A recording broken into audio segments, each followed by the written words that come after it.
Ronald a entrepris des travaux de rénovation de sa maison à Molenbeek, entre autres sous le prisme énergétique.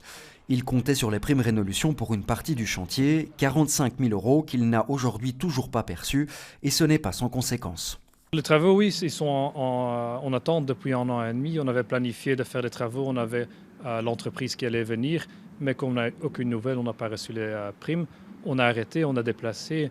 Donc, ou bien on le fait sur des années, ou bien on prend un emprunt en plus. Mais bon, ça pique des deux côtés. Des milliers de Bruxellois sont dans la même situation.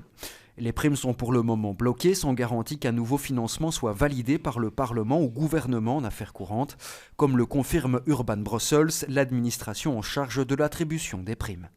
À ce stade, nous n'avons malheureusement aucune information quant au déblocage des crédits nécessaires au paiement des demandeurs.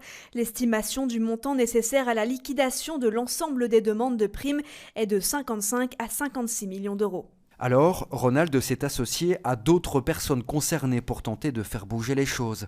Ils ont créé un mouvement citoyen, son nom, Rénolution.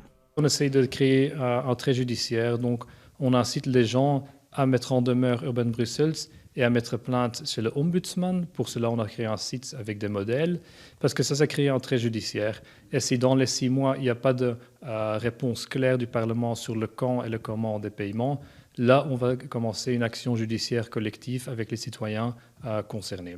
Urban Brussels se dit tout de même avoir obtenu un budget provisoire, mais bien loin de couvrir l'entièreté des primes en suspens. Urban a reçu un crédit provisoire d'environ 5 millions d'euros pour le premier trimestre 2026 et nous reprenons en conséquence le processus de paiement de quelques 300 dossiers. Le mouvement Rénolution a également lancé une pétition parlementaire. Dans le cas où elle récolterait 1000 signatures, elle devra être traitée devant le Parlement régional. En 24 heures, le document a déjà récolté plus de 200 signatures.